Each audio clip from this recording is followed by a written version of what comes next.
Hey there, we're going to talk today about the old hickory bushcraft knife and this phenomenon of them being used as woods knives or outdoors knives, and whether that holds any water whatsoever, that idea.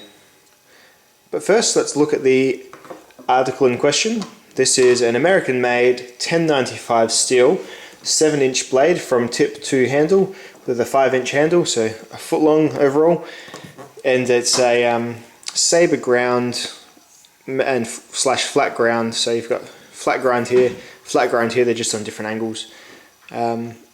Comes to a very sharp edge of that 1095 steel, which does hold very good edge, takes a very good edge, and it's got this sort of, you can see there, this pattern here,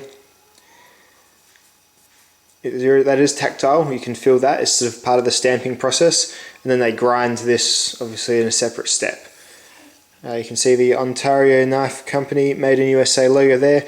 As an aside, I think the Ontario Knife Company may be the best production knife company, or my favourite anyway, just because for price and for just general bomb-proof knives, I've not been let down so far with their products. They make really good folders. The only thing about them is none of their stuff's particularly flashy or particularly multi-purpose or anything like that. You don't get huge, like you don't get those tops knives with the giant amazing sheaths on them and all the combat-esque sort of super thick tactile kind of tanto point knives really from them. Not so much anyway. Most of their stuff is fairly understated. Usually it's made of like good carbon or spring steels. Their stainless stuff, I think they make a bit of their stainless stuff overseas, so like their rat folders and stuff I think are made in China and that sort of stuff. But they're American made fixed blade knives. I really can't see too many better options for what you get for the price. Most of the Ontario stuff in Australian dollars is generally under 100 for your big knives, whereas the same thing from Tops or from Essie would cost you $250 or $300. So look for Ontario. K-Bar aren't too bad as well, but Ontario, specifically their Spec Plus series of knives, does really well. But enough Ontario love, let's look back at this knife. Speaking of price, this is about a $20 Australian knife, so pretty good, and that's with shipping included. So it's about $12 plus $8 postage, I think is what I paid for it. And for that you get a full tang piece of 1095 steel that has a wooden handle and is made in America, so that's probably one of the better deals just for the pure materials that you're going to get. As you can see from my example here, I've taken it out and used it a fair bit. It has built up a patina, mainly on this end because this is the end that I was using for chopping and batoning. This part stayed pretty clean because I did a little bit of carving and I'd use my ferro rod here and then I'd wipe it afterwards. So this is probably the only part that got consistently wiped down because I'm always wiping off that yellowish sort of ferro stain that you get. So it does strike a ferro rod as well. My thoughts on this knife as a outdoors knife after my testing, well, you know, I'll roll a testing video and we'll see if you can sort of pick them up as I do my testing, and then we'll check back and I'll run through my evaluation of it.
I was rather uncomfortable, and the blade's just too light to do much hard work, and geez, that handle just instantly hurts my hand. Crampy as hell, so no good on the chopping really. It feels like if the blade was like that much longer, it might feel like a machete, and taking off the thin green stuff at the start was good, but bit of a no on the chopping, I think.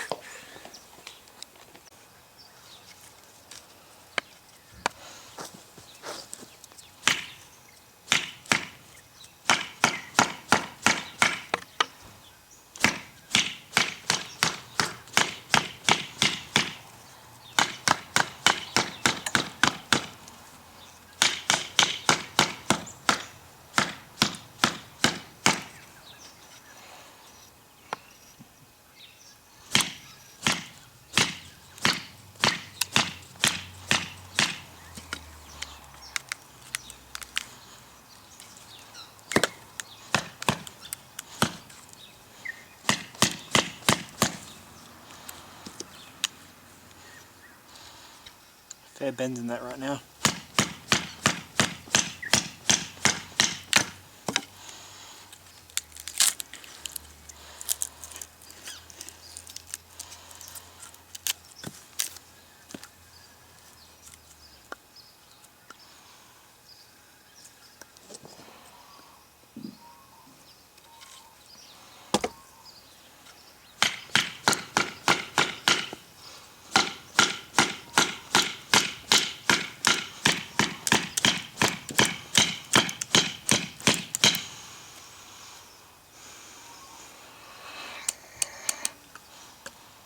Certainly feel it through the handle.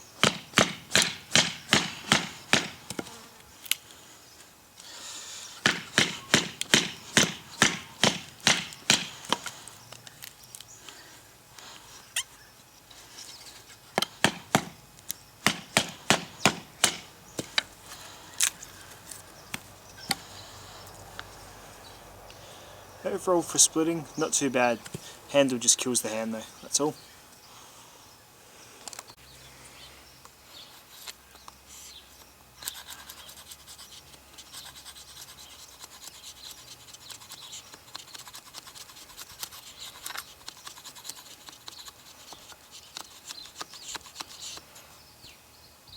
Cows get the girls pretty well.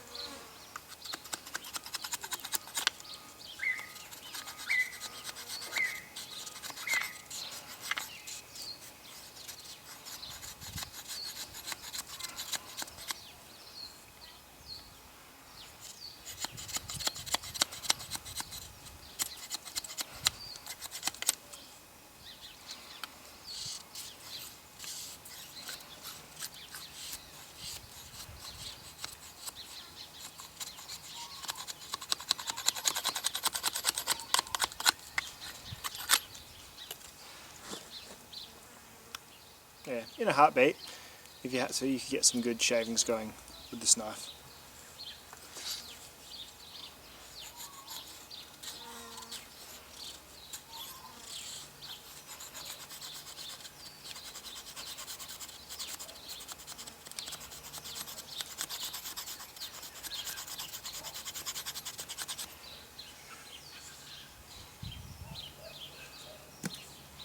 Overall for carving, not too bad. The edge feels a little bit obtuse, you need to tilt it a bit more, but apart from that, handle holds it back a little bit again, but not horrible.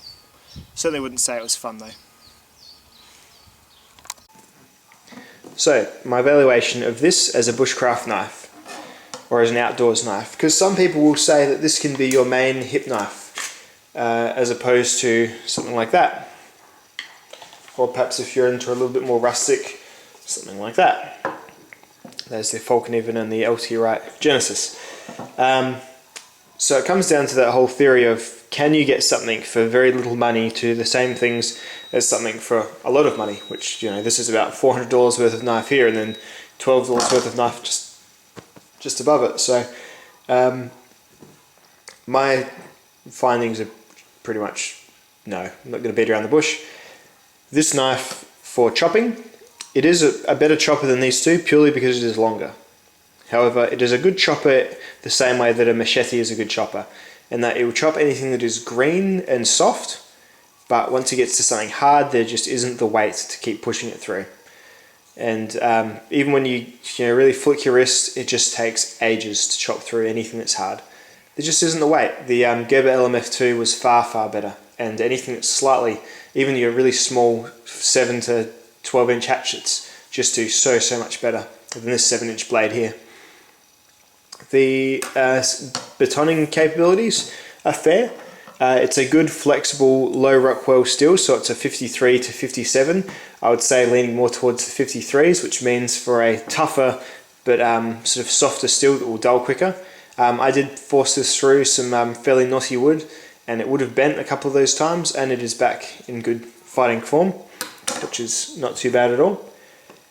For carving, the edge is fine. It takes a very sharp edge, and I did my carving first with my fresh edge, and yeah, not too bad. It's still not just not comfortable enough to be enjoyable to do. So if you had essential carving that needed to be done and you weren't just doing it for fun, then I guess this would do the job for you. But if you're doing carving for fun, you want something that's super comfy to hold, like this Genesis here or a Mora. This handle is just where all the problems are. And the main thing about it is, if this was as easy as unscrewing it and putting new handles on, if that was the case, then I guarantee you a market for additional handles for these would spring up instantly. But because of these damned pins, you're just not going to get that market springing up, because I'm not handy enough to build my own handles out of G10 on my Carter.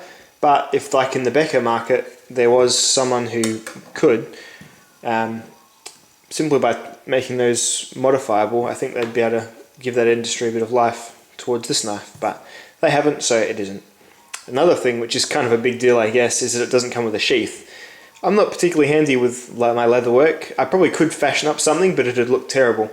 So you don't get a sheath at all with this knife, which I think is kind of an essential for a hip knife.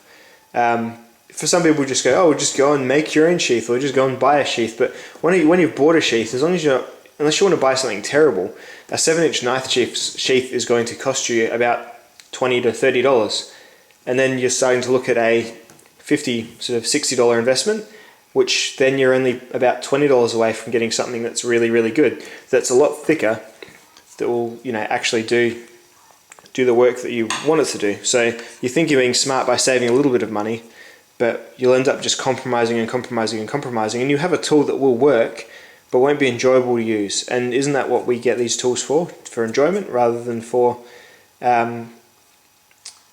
simple utility and survivaliness and stuff like that? Yeah, we all like to play at surviving and go out in the woods, and we like to run through the scenarios in our head and think, oh geez, I'd love to do Born Survivor or something like that, and go out and use just my knife and build myself a shelter and stuff. We imagine these scenarios, but in the meantime, we're just going out camping with all this stuff, aren't we? And you may as well get the stuff that's more fun. Spend an extra $20 and get something that's actually properly fun to use, that's not going to hurt your hand or give you sort of a weird wrist after using this, which this definitely does give you. This really gouged into my my hand there while I was using it as well to chop. There's just too much vibration. So, as it stands, as it comes from the shop, the old Hickory Butcher Knife, despite being made of good materials and made from a company that I love, is not cut out for much more than butchering. It will do the things that an emergency knife will do for you, but they won't be fun. They'll be practical, but not fun. So, unless you are at the end of the world with only $12, I would probably save your money a little bit harder, get something that comes with a sheath, that comes a little bit thicker, that, yeah, will do your jobs in a bit more of a fun way. Thank you very much for watching. That's about all I have to say, and I'll see you next video.